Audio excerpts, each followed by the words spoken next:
Yes, welcome to OG Comics Review. I'm the OG coming to you from Panama City, Florida, living the three stripe life. Guys, a lot of people, new people, have asked, what is the three stripe life? Guys, this is all it is. Guys and gals, friends, foes, and hoes, all it is the OG's addiction to Adidas.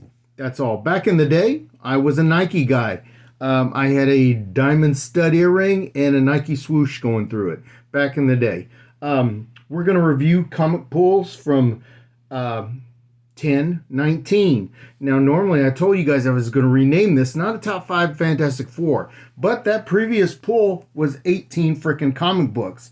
18. Some were variants, covers, but man, I had a hard time getting through 18. As a matter of fact, I have yet to read Crypt of Shadows #1. If it makes the cut, I'll review that. But this is the last one of the 18. Okay, starting off, guys, we have Night of the Living Dead. This came out, George A. Romero. This came out in 1968. Scared the hell out of me. Scared the hell out of me. I had nightmares. The story, this is the variant cover. I just love these.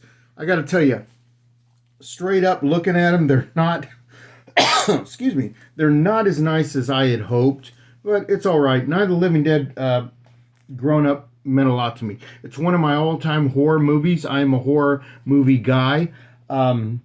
Just scared the hell out of me. The story is, the comic book is following the original movie, so who knows? I may buy issue 2, may not.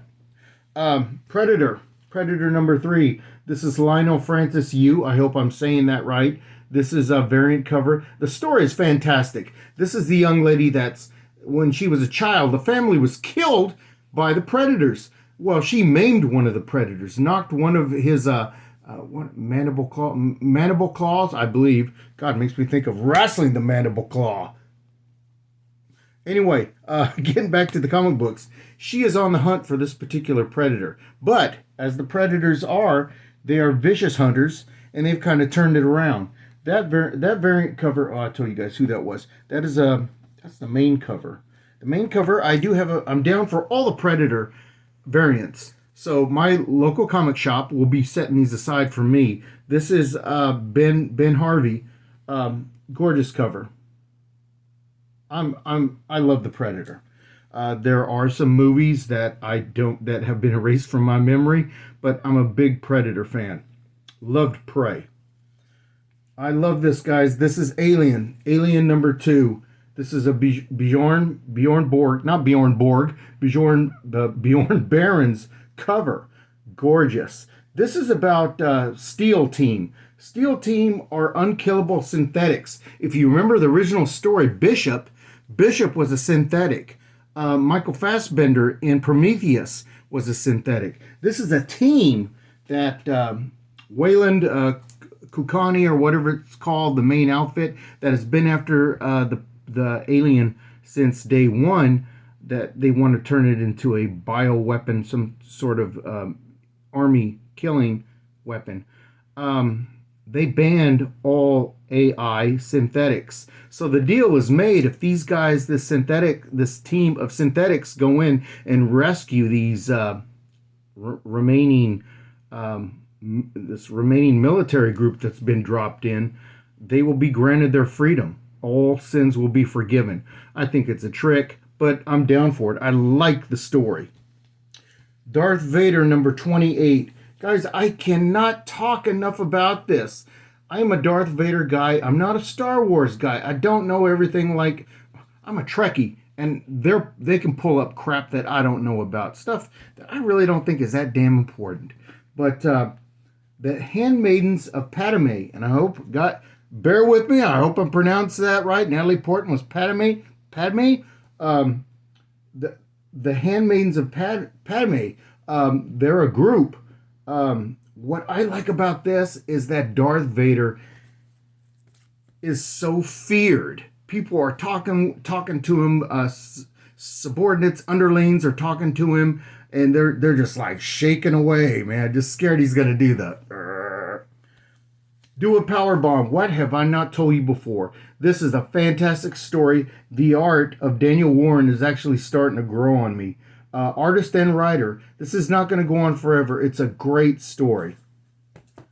This has just been fantastic. DC, they've been knocking it out of the park with this Batman One Bad Day. This is Batman One Bad Day. It is the Penguin, Cobblepot. And it's a story about how he loses power, loses his crime empire. They thought he was dead, and he comes back and reclaims it. It's pretty interesting. But by far the best one was number 1 with the Riddler. That was fantastic. Now we're going to go right into current polls for 10/26. I know I told some of you I was not going to date. We got to have dates. I'm sorry. These videos are put out in advance. You should not get any spoilers.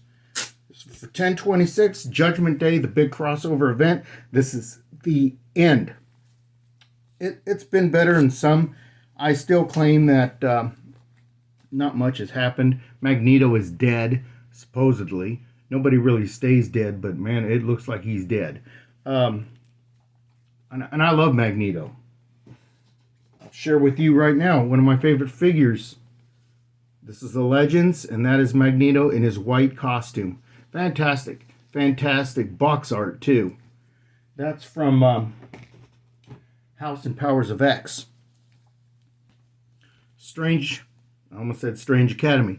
Strange, Klee is Sorcerer Supreme. Story continues to go real well. Last issue, I think we had a filler issue. If you guys remember what the filler issues are, it meant that, say, in Amazing Spider-Man, the artist took a break or something, and they came up with, let's say, Harry Osborn in a day going to college or something. It was a total bullshit story, and every comic collector knew it. It was a filler, instead of continuing with the smash bash crash up story that was going on. This is Spider-Man facing off against the Hobgoblin. Haven't read it yet. We'll see if it makes the cut. Wolverine has been fantastic. He's kind of getting back to some of the roots of the stories. He's all over the place.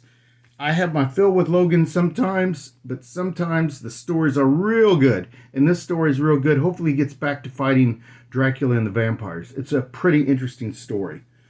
Sergeant Rock versus the Army of the Undead. I loved issue number 1. This is issue number 2. Reminds me a lot of the old Joe Kubert DC days. I'm down for it. This is their line, DC Horror. I love horror, guys.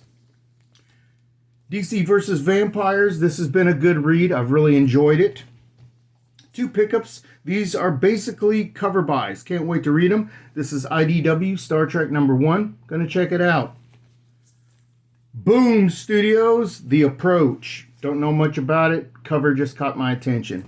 Anyway, guys, we're gonna bring this one to an end. I do have a story from one of the OGs residing in the 520, Tucson, Arizona. This comes from Jared.